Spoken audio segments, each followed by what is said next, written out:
अस्सलामुअलैकुम, नमस्ते, सत श्री अकाल। कैसे हैं आप लोग? उम्मीद करती हूँ ठीक होंगे, खुश होंगे। मैं हाजिका अली और मेरे साथ हैं तारिक नियाज़ी। अस्सलामुअलैकुम, नमस्ते, सत श्री अकाल। उम्मीद करता हूँ ठीक होंगे, खुश होंगे। दोस्तों जहाँ रहें खुश रहें, माँ बाप का ख्याल करें, क्योंकि माँ बाप ही तो सब कुछ है। चैनल को सब्सक्राइब, वीडियो को लाइक, दूसरे चैनल और बेल आइकन को दो ज़रूर प्रेस करें ताकि आने वाली हर वीडियो का नोटिफिकेशन आपको टाइम टू टाइम मिलता रहे। आज की हमारी वीडियो है अभिजीत चावड़ा पार्ट 2 कड़वा सच से। स्टार्ट करते हैं अपनी वीडियो को। Let's start. ओके गाइस, तो वीडियो का टाइटल है Abhijit Chawda dark India Pakistan history not taught to you in school. So start करते हैं। आपको दोनों साइड्स के बारे में, इंडिया और पाकिस्तान के बारे में, ग्रे चीज़ों के बारे में पूछना चाहूँगा सर। हमारी हिस्ट्री बुक्स हमें डेफिनेटली झूठ कहती हैं, तो आपके अकॉर्डिंग अभी सच के बारे में बताइए। फिर क्या हुआ 1920s में, क्या होने लगा? तो 1920s में बहुत सारे ये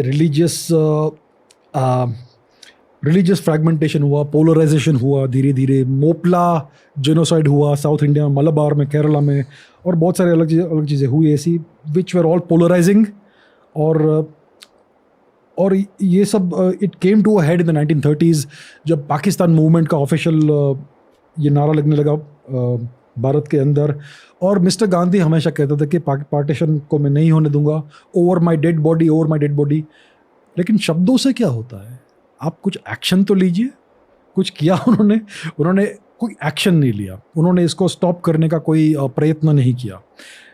to make a long story short, अगर व्यूअर्स को दुख होता है मैं जो कहता हूँ उसे, मैं कहूँगा कि सारा का सारा मिस्टर गांधी का राइटिंग्स ऑनलाइन अवेलेबल है।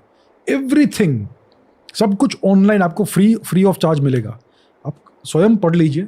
आपको जो मिस्टर गांधी के जो व्यूज़ थे और उनके जो ओपिनियंस थे, उनके राइटिंग्स सबके सारे के सारे ब्लैक एंड व्हाइट में उपलब्ध है। तो ब्रिटिश लोग ने इन सब अलग अलग फैक्शंस को एक दूसरे के अगेंस्ट खड़ा किया। और फिर जब ज़रूरत पड़ती थी तब कांग्रेस पार्टी के जो मेन लीडर्स थे उनको एक वेकेशन पे भेजते थे इन जेल्स, 5-स्टार जेल्स। और फिर सिचुएशन को थोड़ा डिटीरियोरेट होने देते थे, communal riots and all those things. तो ये सब चल रहा था and there was a definite push towards the Pakistan movement. अभी वेस्टर्न इंडिया में, पाकिस्तान अफगानिस्तान रीजन में, पश्तूनिस्तान जैसे कहते हैं, वहाँ पर एक और मूवमेंट चल रही थी, खुदाई खिदमतगार। उनके जो लीडर थे वो खान अब्दुल गफार खान थे। He was a Gandhian. वो दिल से मिस्टर गांधी की फ़िलॉसफ़ी को मानते थे। वो सोचते थे कि हमें नॉन वायलेंट होना है और हम कभी भी भारत का बंटवारा नहीं होने देंगे। तो mister Khan Abdul Ghaffar Khan was a true patriot. उन्होंने पश्तून लोगों को मोबिलाइज़ किया। पश्तून को आज हम किस रूप में देखते हैं? तालिबान, मुजाहिदीन। मिस्टर खान अब्दुल गफार खान ने पश्तूनों को as a peaceful non violent group के तरह मोबिलाइज़ किया और उन्होंने सत्याग्रह किए इस रीजन में। और he allied with mister Gandhi, not with mister Jinnah, क्योंकि मिस्टर खान अब्दुल गफार खान एक यूनिफाइड भारत चाहते थे। पॉसिबली भारत अफगानिस्तान का भी यूनिटी चाहते थे वो, क्योंकि वो एक्चुअली अफगान थे, पश्तून थे। लेकिन इवेंचुअली उनका बिट्रेयल हो गया। ही वांटेड यूनिफाइड इंडिया, लेकिन at the last minute partition का ग्रीन लाइट मिल गया from mister Gandhi, from mister Nehru, from the Congress party. और श्री गफार खान का लास्ट सेंटेंस था to mister Gandhi that you have thrown us to the wolves. क्योंकि फिर उनके जो पश्तून लोग थे, they became part of Pakistan, उनका territory became part of Pakistan. And mister Ghaffar Khan, he spent the majority of his last years in house arrest in Pakistani territory. और जब उनकी मृत्यु हुई तब उनको दफनाया गया अफगानिस्तान में, आई थिंक जलालाबाद में। So he was a man who spanned 3 countries, Afghanistan, Pakistan और Bharat. He was a true Indian and a true nationalist, true patriot. तो मिस्टर जिन्ना, उनके ऑब्जेक्टिव्स और प्रिंसिपल्स बहुत अच्छे थे शुरुआत में, लेकिन फिर उन्होंने यू टर्न कर दिया and he became a traitor to his own country. फिर एक इंटरेस्टिंग एपिसोड आता है 1946 में। अभी 1946 में क्या हुआ था कि सेकेंड वर्ल्ड वॉर का अंत हो गया था और बहुत सारे भारतीय सोल्जर्स ने यूरोप में, अफ्रीका में, अलग अलग जगहों में ब्रिटेन के लिए इस वॉर में पार्टिसिपेट किया था। बहुत भारतीय लोग मर गए, सोल्जर्स। लेकिन सबसे ब्रेव, सबसे शूरवीर भारतीय सोल्जर्स थे सेकेंड वर्ल्ड वॉर में। सेकेंड वर्ल्ड वॉर में सबसे ज़्यादा फाइटिंग एलाइज की तरफ से भारतीय सोल्जर्स ने किया था। It is because of Indian soldiers की एलाइज जीत सके थे। तो सेकेंड वर्ल्ड वॉर के समाप्त होने के बाद ये पूरा जो ब्रिटिश इंडियन आर्मी था उसके सारे सोल्जर्स को वापस भारत भेजा और धीरे धीरे उनको डीमोबिलाइज करना था। तो नाउ दे वर अनऑक्यूपाइड, वो फ्री थे, उनको कुछ काम, कुछ ड्यूटीज़ नहीं थे उनके। तो क्या हुआ कि जो भारतीय नेवी थी, बहुत बड़ी नेवी थी, कुछ 70-80 शिप्स थे उसके, वॉर शिप्स, बैटल शिप्स, ये सिंगापुर से लेकर पर्शियन गल्फ तक और हाँ इस पूरे रीजन में फैले हुए थे। अभी जो डीमोबिलाइज हो रहे थे सोल्जर्स बॉम्बे में, उस समय बॉम्बे कहते थे, तो मुंबई नहीं कहते थे, तो जो सोल्जर्स डीमोबिलाइज हो रहे थे उनके अगेंस्ट जो ब्रिटिश ऑफिसर्स थे, बहुत ज़्यादा दुर्व्यवहार किया, बहुत रेसिज्म किया। तो इन सोल्जर्स ने रेबेलियन शुरू कर दिया, नेवल सोल्जर्स ने, नेवल सेलर्स ने, और उन्होंने कम्युनिकेशन इक्विपमेंट को कैप्चर कर लिया और ये सब न्यूज़ फैला दिया पूरे ब्रिटिश इंडियन नेवी में कि हम रेबेलियन कर रहे हैं। तो ओवरनाइट सारे के सारे शिप्स रेबल हो गए और अचानक से the entire British Indian navy was a rebel force, pirates बन गए। और फिर क्या हुआ कि जो सिविलियंस थे बॉम्बे में, कराची में, विशाखापट्टनम में, उन्होंने इसमें पार्टिसिपेट करना शुरू कर दिया। They stopped obeying the British orders. Rights हो गए बॉम्बे में और ब्रिटिश लोग ने पुलिस को बोला फायर करो, पुलिस ने फायर करने से मना किया। ये कब की बात है सर? 1946, ओके, अर्ली 1946 की बात है। फिर उनको आर्मी को लाना पड़ा और फिर सिविलियंस पर फायरिंग हुई मुंबई में, कराची में, विशाखापट्टनम में। आप किसी भी हिस्टोरियन के बुक्स में ये देखेंगे नहीं, ये हमारी टेक्स्ट बुक्स में भी नहीं है, कहीं भी नहीं है। Hundreds of people were killed on the streets of Bombay, okay. फिर और राइटिंग हुआ और प्रॉब्लम हो गया और पूरा का पूरा इंडियन नेवी रेबल विद्रोह कर चुका था। एक दो सिर्फ शिप्स थे जिनके कैप्टन अभी भी ब्रिटिश साइड पर थे। अब क्या हुआ कि जो इंडियन सेलर्स थे सारे शिप्स में, उन्होंने 3 झंडे लगाए। एक तो कांग्रेस पार्टी का झंडा था, एक मुस्लिम लीग का झंडा था और तीसरी मेजर पॉलिटिकल पार्टी थी कम्युनिस्ट पार्टी। 3 झंडे लगाए। तो अब क्या हुआ कि भारतीय पॉलिटिकल क्लास डर गया कि 1946 से हमारे को एक आध वर्ष में सो कॉल्ड इंडिपेंडेंस मिलने वाली है। अगर ये लोग विद्रोह करेंगे और ब्रिटिश इंडियन आर्मी को ये न्यूज़ पहुंच जाएगा तो आर्मी भी विद्रोह कर देगी and then British rule is overnight. 24 घंटे में ब्रिटिश रूल खत्म हो जाएगा, क्योंकि the entire basis of British rule in India was the military, जिसमें सब इंडियंस ही थे। जब तक मिलिट्री उनके कंट्रोल में थी तब तक इंडिया उनके कंट्रोल में था।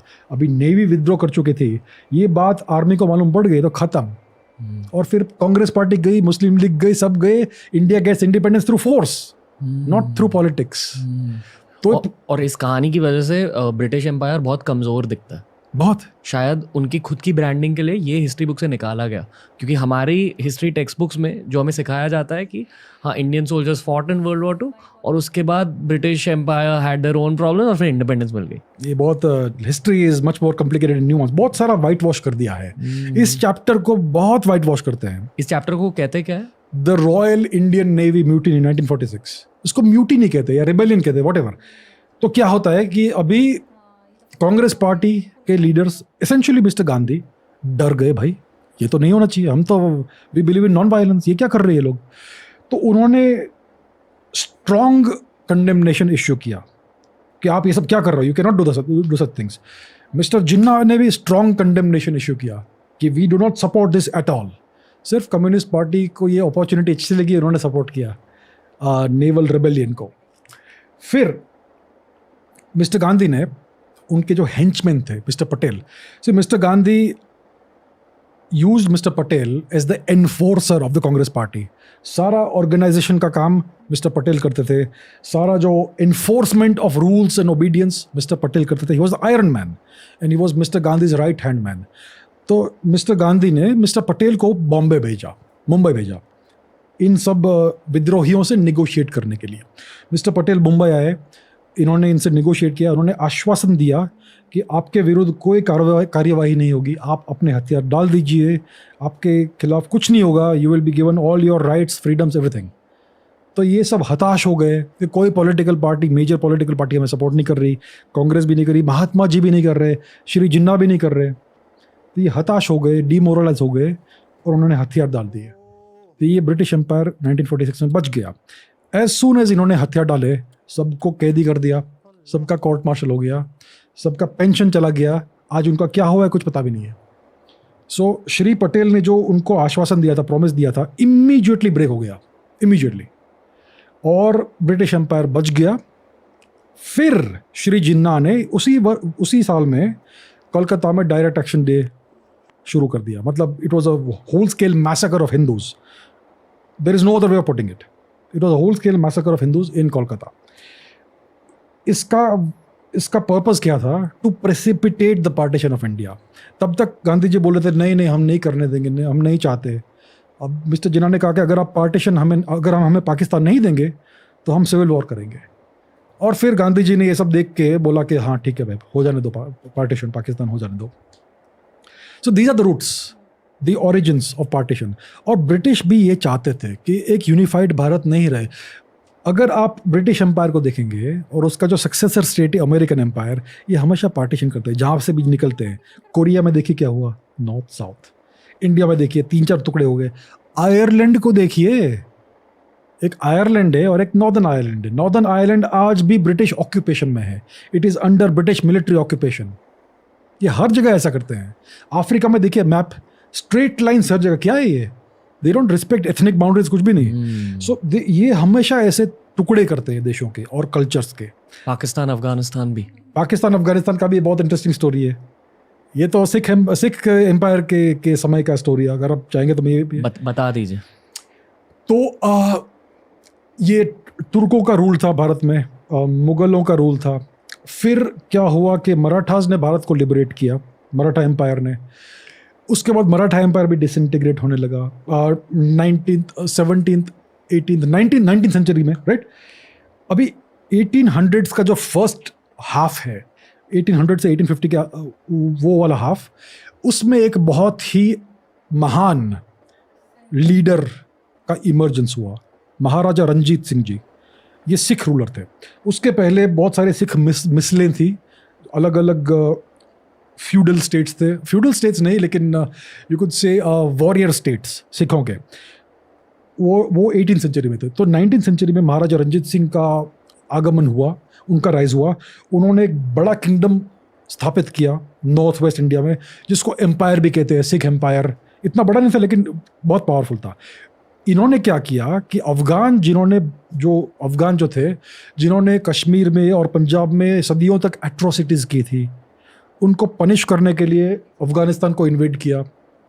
अफगान टेरिटरी को सिख एम्पायर में इनकॉर्पोरेट कर दिया और उन्होंने एक पूरी बड़ी बाउंड्री बना दी, right, between Sikh empire and the Afghan empire, Durrani empire. फिर महाराजा रंजीत सिंह का जो देहांत हुआ 1839 के आसपास, रफली, दर्शक चेक कर सकते हैं। उनका देहांत होने के बाद इमीडिएटली उनका एम्पायर डिसइंटीग्रेट हो गया 10 वर्षों के अंदर। और ब्रिटिश एंग्लो सिख वॉर हुए थे। Eventually the British prevailed. तो उन्होंने फिर जो सिख महाराजा रंजीत सिंह का जो एम्पायर था, जिसका बाउंड्री था विथ द दुरानी एम्पायर, उसको इंडिया और अफगानिस्तान का बाउंड्री बना दिया। बट उसमें बहुत सारा पश्तून टेरिटरी था जो महाराजा रंजीत सिंह ने जीता था as a punishment against the Afghans for their atrocities. तो ये ड्यूरांड लाइन बन गया इवेंचुअली, जो पाकिस्तान और अफगानिस्तान का बाउंड्री है आज। उस समय भारत और अफगानिस्तान का बाउंड्री था। So it involved incorporated a lot of Pashtun territory. तो आज पाकिस्तान और अफगानिस्तान के बीच जो टेरिटोरियल डिस्प्यूट है वो ये है। ये ड्यूरांड लाइन को अफगानिस्तान वाले लोग और पश्तून लोग मानते नहीं हैं। वो कहते हैं कि पाकिस्तान का जो पश्तूनिस्तान हिस्सा है वो भी अफगानिस्तान का हिस्सा होना चाहिए। So that is the root of the territorial dispute between Pakistan और अफगानिस्तान। बहुत ही सीरियस टेरिटोरियल डिस्प्यूट है, वहाँ पीस नहीं होने वाला है अनफॉर्चुनेटली अगले 5-10 सालों में। हाँ, और बढ़ेगा अनफॉर्चुनेटली, ये चलेगा। अभी पाकिस्तान में जो सिचुएशन है वो आप देखिए क्या है, इट इज़ गेटिंग वर्स आज के डेट में 2022 में। एनीवे, मैं बहुत आगे आ गया। तो ये सब हिस्ट्री है, ये सब ब्रिटिश लोग ने इधर उधर सब किया है। उन्होंने डिवाइड एंड रूल का पॉलिसी किया है। तो अभी ब्रिटिश लोग, जो ब्रिटिश एम्पायर था जो यहाँ से जा रहा था 1947 में, ये बाल बच गए कि इंडियन नेवल रिबेलियन फेल हो गया। कांग्रेस पार्टी और मुस्लिम लीग ने साथ में मिलकर इस रिबेलियन को फेल करवाया। फिर एक ट्रांसफ़र ऑफ पावर हुआ, पार्टीशन हुआ। पार्टीशन क्यों हुआ? क्योंकि ये अभी भी कुछ इन्फ्लुएंस रिटेन करना चाहते थे इंडियन सब कॉन्टिनेंट में। बाजू में ही इतना बड़ा ऑयल प्रोड्यूसिंग रीजन है, राइट, और ये पूरा gulf region and the Arabian peninsula. तो उसके पास दे वांटेड अ कंट्री और a state which is allied with them. अब अगर भारत को आप छोड़ के जाओगे तो भारत तो 200 वर्ष तक उनके कदमों के नीचे था, भारत उनके लिए पॉजिटिवली प्रीडिस्पोज नहीं होगा। तो उन्होंने भारत को तोड़ा, और जिस कंट्री को उन्होंने क्रिएट किया it will definitely be positively inclined towards Britain and the west. तो पाकिस्तान को इसलिए उन्होंने क्रिएट किया, और कश्मीर डिस्प्यूट भी उन्होंने इसलिए ओपन किया ताकि ये कॉन्फ्लिक्ट चलता रहे भारत और पाकिस्तान के बीच में। तो इसका प्राइमरी ऑब्जेक्टिव था to retain significant geopolitical influence in the sub continent and in the gulf region. मतलब ये एक्चुअली इस कहानी में विलन सिर्फ ब्रिटिश नहीं है, पूरा वेस्टर्न फ्रंट है। उस समय ब्रिटिश ही थे, ओके, उस समय ब्रिटिश मेन प्रिंसिपल एक्टर्स थे। बट जो आप कह रहे थे वर्ल्ड वॉर 2 के बाद America became the world super power. हाँ, वो ब्रिटेन के टूटने के बाद जो उन्होंने भारत को छोड़ दिया, उसके बाद एसेंशियली उन्होंने 1945 में क्या हुआ, वर्ल्ड वॉर एंड हुआ, और ब्रेटन वुड्स अग्रीमेंट एक पूरा reframing reshaping of the global economic order हुआ in the US, Bretton Woods hotel में। तो उसमें ये essentially hand over of power हुआ फ्रॉम लंदन टू वॉशिंगटन। लेकिन उस समय भी 1947 में भी प्राइमरी पावर सब कॉन्टिनेंट में और गल्फ में उस समय भी ब्रिटेन था, but they slowly handed it over within a decade overall to the US. Cold war के समय की बात है। तो ब्रिटिश की इंटेंशन क्या थी तब, उनके दिलों में क्या था? उनके दिलों में भारत को तोड़ना था। They hated India. और किसी भी देश को आपने 200 वर्ष तक प्लंडर किया है, आप उसको छोड़ के जाएंगे तो ये फिर से बढ़ेंगे और ताकतवर होंगे, तो किसी दिन आपको वापस उसका रिवेंज तो फेस करना पड़ेगा। उससे अच्छा आप तोड़ दो देश को और एक दूसरे से लड़वाओ। सो ऐसा करने से आपके लॉन्ग टर्म जियोपॉलिटिकल इंटरेस्ट चलेंगे, जैसे उन्होंने अफ्रीका में किया। उन्होंने बहुत बारी एक्सपेरिमेंट किया है, अलग अलग जगह पर आप किसी एथनिक ग्रुप का जो टेरिटरी है उसको काट दो और उसको मिक्स करो दूसरे एथनिक ग्रुप की टेरिटरी से। सो आपका एक ये स्क्वायर देश बना अफ्रीका में, उसमें 3 अलग अलग एथनिक ग्रुप है जो ट्रेडिशनली साथ में नहीं रहते। अब आप उनको फोर्सिबली साथ में डाल दिया है तो सिविल वॉर होगी। Then you can keep plundering, मतलब आपस में लड़ते रहेंगे। हाँ, आज भी अफ्रीका कॉलोनाइज्ड है, आज भी कॉलोनाइजेशन चल रहा है एक्टिवली, हमें दिखता नहीं है। हम कहते हैं वहाँ पे लोकल गवर्नमेंट से और प्रेसिडेंट और प्राइम मिनिस्टर से, ये सब सिर्फ आई वॉश है, दिखावा है। एक्चुअल पावर्स, यूरोपियन पावर्स आज भी है अफ्रीका में।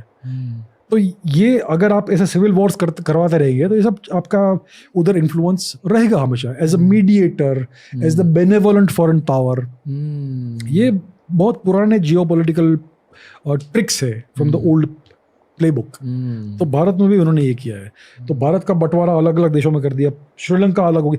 अगर हम चाहते, अगर हमारे पास स्ट्रॉन्ग लीडरशिप होती तो हम ये नहीं होने देते। अगर for example Shri Subhash Chandra Bose prevail करते तो बहुत ही अलग सिचुएशन होता भारत में। पाकिस्तान और भारत का कभी बंटवारा होता ही नहीं। अभी क्या हुआ था कि जो इंडियन नेशनल आर्मी थी उसमें हिंदू सोल्जर्स थे, सिख सोल्जर्स थे, मुस्लिम सोल्जर्स भी थे।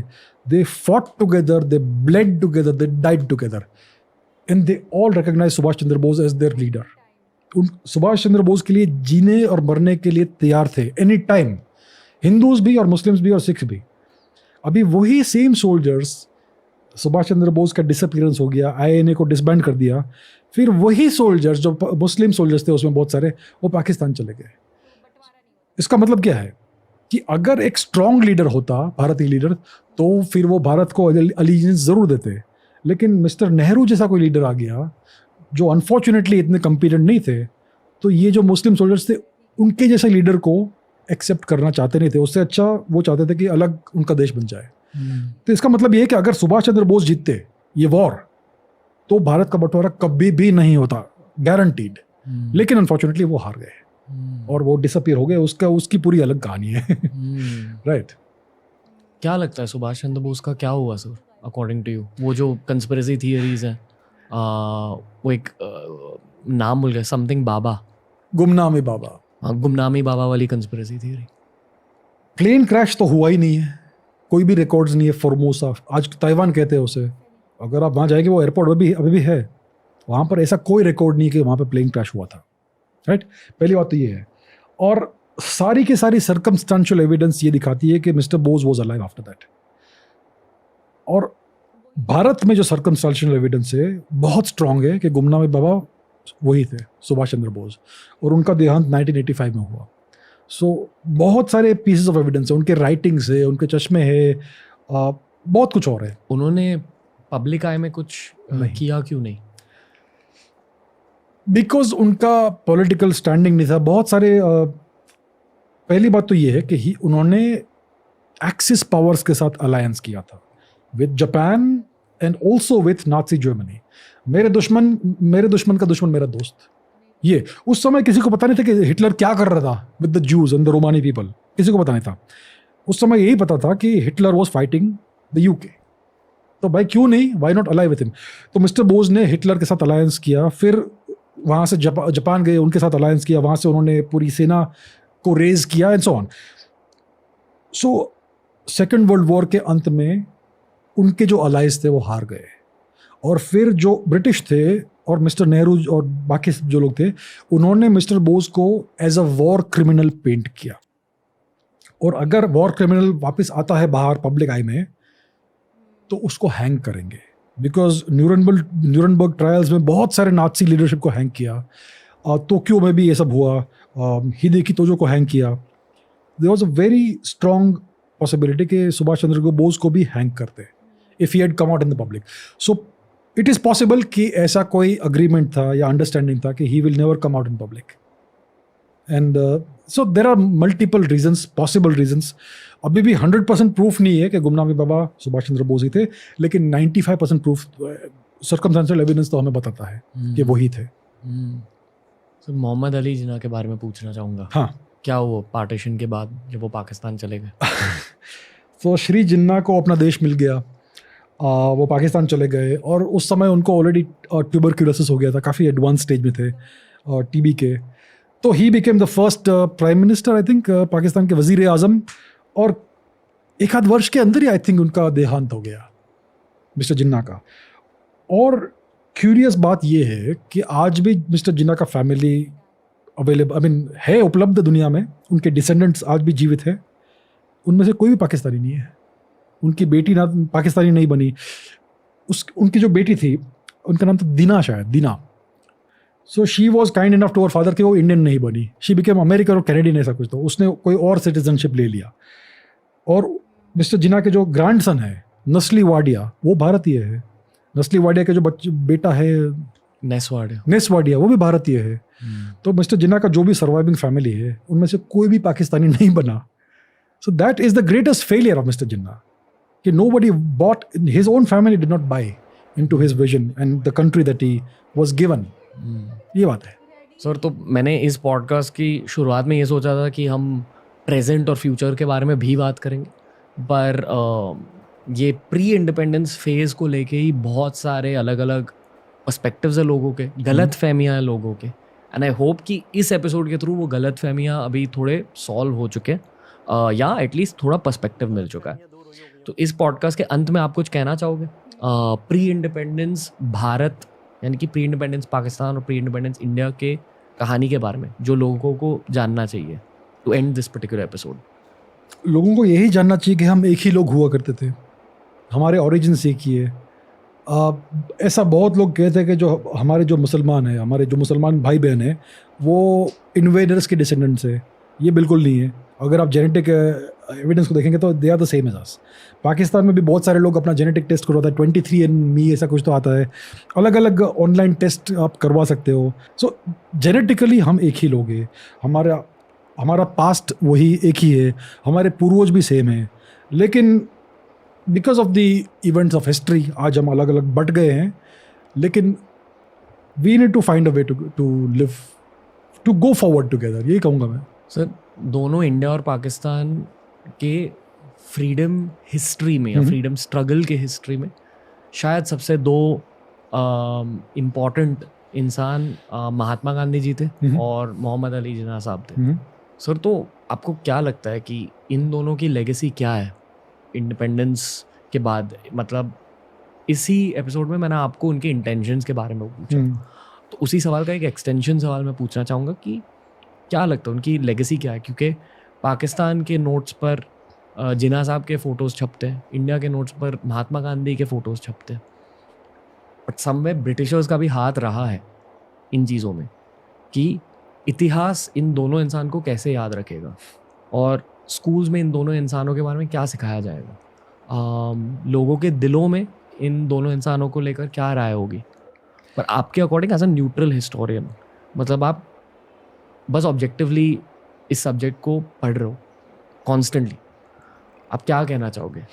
अगर हम एक थॉट एक्सपेरिमेंट करें और सोचे कि आज से 100 साल बाद अगर कोई हिस्टोरियन या हिस्टोरियंस इस चैप्टर ऑफ हिस्ट्री को एग्जामिन करेंगे तो उनका इमोशनल अटैचमेंट नहीं होगा।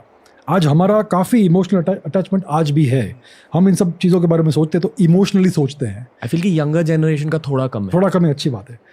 आई थिंक कि मिस्टर जिन्ना का लेगेसी पहले देखते हैं।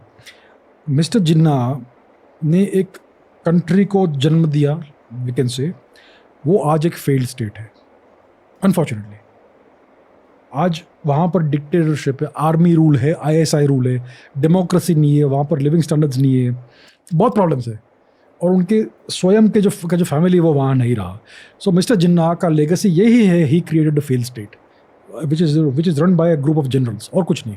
वो चाहते थे कि डेमोक्रेसी हो, ये सब हो, इट विल बी, पता नहीं क्या टर्म यूज़ करते थे, लाइक यूटोपिया, राइट? यूटोपिया तो बना नहीं, it became the opposite of utopia, it has become a hello for the people. I think हमारे पाकिस्तानी दर्शक भी ये जानेंगे, आई मीन एक्सेप्ट करेंगे कि उनके देश की स्थिति इतनी अच्छी नहीं है, it is in a bad condition, lots of problems. अगर आप मिस्टर गांधी का लेगेसी देखेंगे तो उनका लेगेसी एसेंशियली है mister Nehru and his rule और and his party rule. So mister Gandhi ने अनडेमोक्रेटिकली मिस्टर नेहरू को प्राइम मिनिस्टर बनवाया था। जब प्राइम मिनिस्टर का चॉइस करने वाले थे, there was a democratic vote in the Congress party और ओवरवेलमिंगली सबने वोट किया था मिस्टर पटेल के लिए और मिस्टर नेहरू को एक भी वोट नहीं मिला था।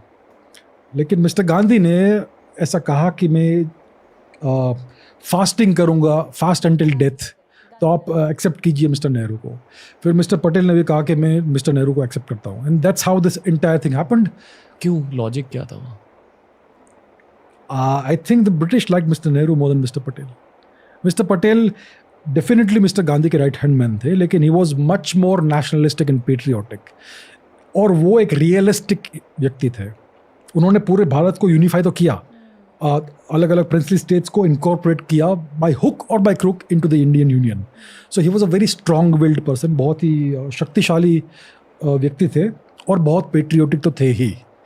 मिस्टर नेहरू, मैं नहीं कहूँगा कि नॉट पेट्रियोटिक नहीं थे, लेकिन वो इतने कैपेबल नहीं थे अनफॉर्चुनेटली। पर उनके पीपल स्किल्स बहुत बढ़िया थे शायद। सबके कुछ ना कुछ तो पॉजिटिव एस्पेक्ट्स होते हैं। मैं उनके पॉजिटिव एस्पेक्ट्स हाईलाइट नहीं कर रहा, मैं कह रहा हूँ कि शायद इसकी वजह से the British liked him more. Possibly. So it looks like Mr. Nehru was the preferred person for the British.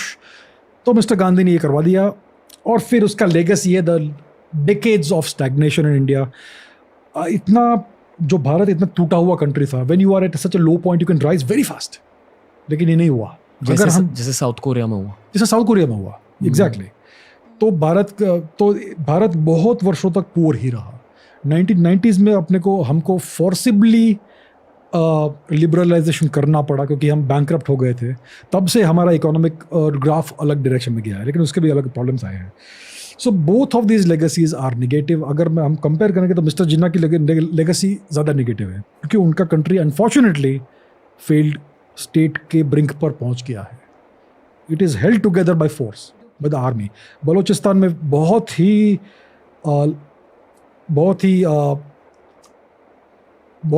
Strong freedom struggle चल रहा है। You can see the news every day. Pashtunistan में बहुत ही ये सेंटिमेंट है कि हम अलग हो जाए पाकिस्तान से। सिंध में बहुत वर्षों से, डेकेड से है GA सिंध मूवमेंट। तो एक्चुअल जो पाकिस्तान है वो पंजाबिस्तान है। कश्मीर भी उनका हिस्सा नहीं है। कश्मीर का थोड़ा पार्ट उन्होंने लिया है because the British allowed them to do it and mister Nehru allowed that. तो Pakistan actually it's not a long term tenable state, और ये उनके नागरिकों के लिए बहुत ही दुख की बात है। because they have done nothing wrong, but that's how it is. Abhijit Chavda sir, thank you for one more brilliant episode of TRS Hindi. Most welcome. Thank you. धन्यवाद। तो दोस्तों ये था आज का एपिसोड। मैं जानता हूँ कि बहुत लोगों को ये दोनों एपिसोड अच्छे नहीं लगेंगे, काफ़ी लोगों को ये दोनों एपिसोड्स बहुत ज़्यादा इम्पैक्टफुल लगेंगे। According to me these were some of the best episode we have done with sir. I hope कि हर भारतीय तक, हर पाकिस्तानी तक ये दोनों एपिसोड्स पहुँचे हैं तो हम एक ही, और हमारे इतिहास की वजह से, इम्पीरियलिज्म की वजह से आज भी हमें इंडिया पाकिस्तान कॉन्फ्लिक्ट का सामना करना पड़ रहा है, दोनों देशों को कॉन्फ्लिक्ट का सामना करना पड़ रहा है। आई फील कि कॉन्फ्लिक्ट की रेजोल्यूशन हमेशा सत्य से, यानी कि ट्रूथ से स्टार्ट होती है।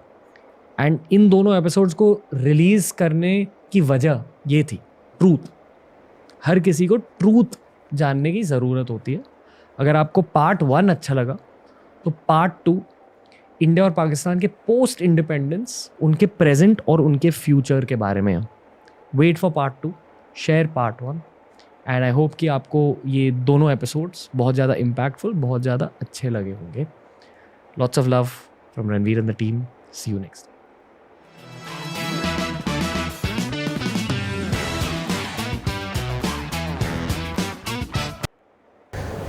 जी जनाब, मैं कहता हूँ आँखें खुल गई, और दिमाग की सारे तबक जो है ना, तबक मेरी तो सारी लेयर्स खुल गई। अच्छा, मैं पता है क्या सोचूं, सब उन्होंने बहुत मतलब सेलेस उर्दू जिसे हम कहते हैं, बड़ी प्योर उर्दू में, हम क्योंकि हम तो हिंदी को उर्दू की तरह ही मतलब समझते हैं क्योंकि सेम ही है, बहुत सिंपल तरीके से सब समझाया, सब कुछ ओके है, सब कुछ समझ आ गया। मुझे बस एक बात नहीं समझ में आई, उन्हीं चीज़ों को रिपीट करूँ तो बेकार है। सब बहुत अच्छे से समझ में आया, बहुत इंटरेस्टिंग टॉपिक रखा, ठीक है, इस बार का TRS का।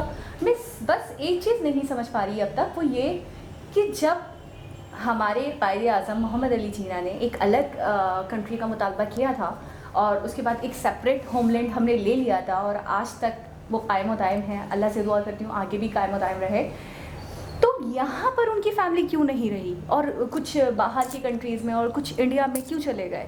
इसका क्या मतलब? ये बात आपको किस चीज़ का सबूत देती है?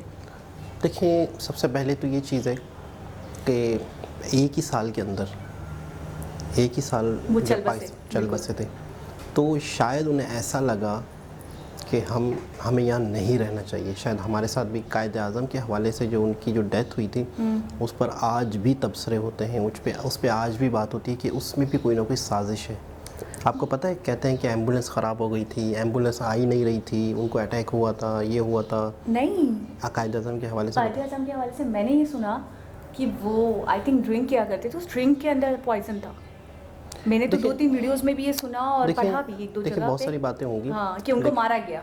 ठीक है, तो मैं एम्बुलेंस के हवाले से जो बात हो रही थी, मतलब ज़्यादातर जो कॉमन है तो उसका वो मुझे जहन में है, तो उस पर ये चीज़ है कि शायद जानबूझ के गाड़ी नहीं दी गई और वो सही हॉस्पिटल टाइम पे नहीं पहुंच सके, फिर वो दुनिया से चले गए। तो हो सकता है कि उनके मतलब है कि फैमिली ने देखा हो कि यहाँ पर जो मामलात हैं, जिस तरीके से हुआ होगा, वो उन्होंने ज़्यादा करीब से सियासत देखी होगी पाकिस्तान की। अच्छा, पाकिस्तान की सियासत में शुरू में ही 2 मर्डर हो गए, लियाकत अली ख़ान चल बसे, उन्हें गोली लगी। अच्छा, इसमें बोल रहे वज़ीर आज़म वो थे, कायदे आज़म थे, कायदे आज़म, वज़ीर आज़म हमारे खान लियाकत अली ख़ान थे और कायदे आज़म गवर्नर जनरल थे, ठीक है ना, पहले। हाँ, तो वो बता रहे थे कि शायद करके बता दिया उन्होंने, तो क्या कहते हैं अपना, दोनों ही मर्डर हो गए, मतलब दोनों ही की वफ़ात हो गई स्टार्टिंग में जब नौज़ायदा था पाकिस्तान, ठीक है ना, ठीक है। उसके बाद से मुझे ऐसा लगता है, कि पाकिस्तान को जिन्होंने संभाला, वही ये चोरी है, ठीक है, तो उन्होंने पाकिस्तान को निचोड़ा, जिन्होंने पाकिस्तान को संभाला, उसके बाद से अच्छा ऐसा निज़ाम बना, इस तरह का कानून बना, इस तरह की एक सिस्टम बना गवर्नमेंट्स का, अदालतों का और एजुकेशन का, सियासत में आने का, वज़ीर, मिनिस्टर, MP, MPA, MNA बनने का ऐसा सिस्टम बना है जिसमें पैसे वाला आ रहा है, पैसे बना रहा है, किस तरीके से अवाम को लूटना है।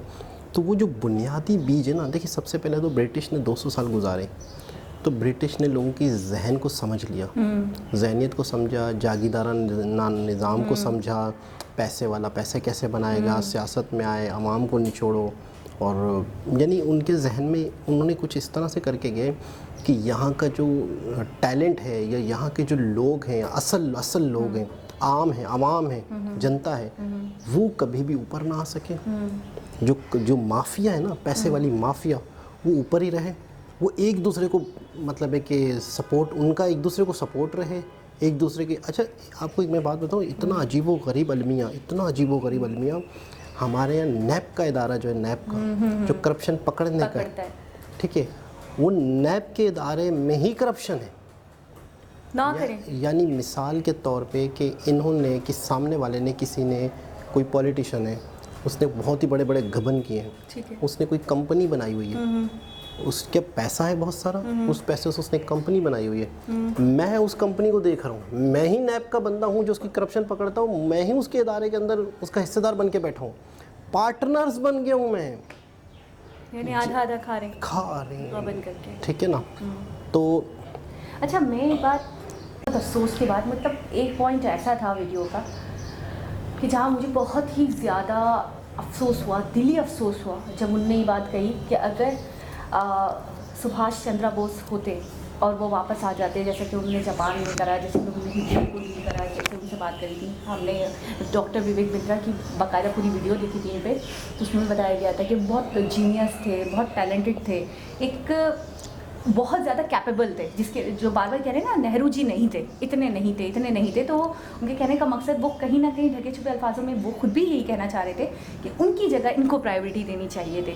अच्छा सरदार वल्लभ भाई पटेल के बारे में वो कह रहे हैं कि वो बहुत ग्रेट लीडर थे, वो उनके अंदर बड़ी मतलब यकजा करके जो रखा, जो एक मुट्ठी बना कर रखा, इतनी सारी स्टेट्स जो अलग हो रही थी उनको एक हिंदुस्तान बना कर रखा, नहीं अलग होने दिया, तो उसका क्रेडिट उनको जाता है। और हमेशा हमने सुना है कि उन्होंने यूनिटी रखी। अच्छा मैं एक चीज़ पे मुझे बहुत ज़्यादा अफसोस हुआ जब उन्होंने ये बात बोली कि अगर सुभाष चंद्र बोस उनको सपोर्ट किया जाता, अगर वो होते तो शायद ये मामलात, ये नक्शा कुछ और होता, शायद अलग नहीं होते, शायद क्या, उन्होंने कहा गारंटीड देता हूँ मैं कि हम अलग नहीं होते, पाकिस्तान हिंदुस्तान एक ही होता।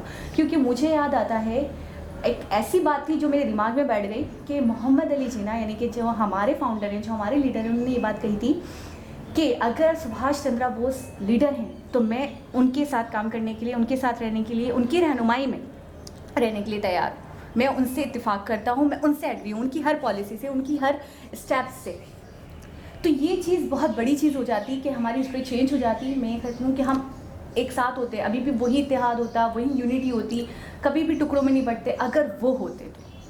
अच्छा एक चीज़ है कि कह भी रहे हैं कि 1985 में उनकी डेथ हुई, तो वो जो पुरसरार बाबा कौन थे, गुमनामी बाबा, वो वही थे। 85% चांस नहीं, 85% चांसेस हैं कि वही थे। साइन वगैरह का कोई मामला है, ये भी हमने पूरी वीडियो एक से कुछ, ये वाला जो मामला है ना कि नहीं वो तो असल में हमें ये जो गुमनाम बाबा है ये हमने सरसरी तौर पे जिक्र सुन रहे हैं ना, लेकिन वो आए थे, कहाँ रह रहे थे, फिर उनके बारे में शवाहिद कैसे मिले लोगों को। हुआ ये था कि उनका पूरा प्लान क्रैश हुआ था, ये कहा गया था, ठीक है, लेकिन सर्कमस्टेंसेस ये बताते हैं कि वो कहीं और चले गए थे, वहाँ गुमनामी बाबा की ज़िंदगी गुजार रहे थे, 1985 तक जिंदा थे वो। सही। अच्छा अब ना उसके प्रूफ्स मिलते हैं 100% वाले, ना इसके प्रूफ्स मिलते हैं। नहीं मैं ये कहना चाह रहा हूँ कि अगर इनके बारे में, ये तो इंडिया आ चुके थे गुमनामी हैसियत से, लेकिन ये कैसे लोगों को डाउट हुआ कि ये सुभाष चंद्र बोस है 85 से और चश्मे से नहीं, मतलब एक आम शख्स आम जिंदगी गुजार रहा है, तो ये प्रूफ जब लोगों को मिले, उनकी ज़िंदगी में अगर मिले, तो फिर तो लोग मज़ीद प्रूफ भी ले सकते थे उनसे।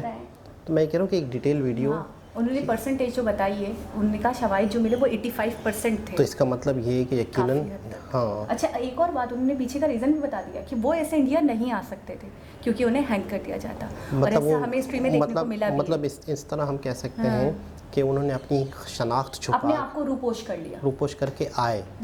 लेकिन मैं ये कह रहा हूँ, मैं बताने ये चाह रहा हूँ कि उन्हें किसने गुमनाम बाबा की हैसियत से पहचाना, थोड़ा बहुत आधा पहचाना, फिर किस तरीके से उनके साइन लोगों को मिले, किस तरीके से लोगों को डाउट हुआ उन पे थोड़ा बहुत, फिर उनकी डेथ हो गई।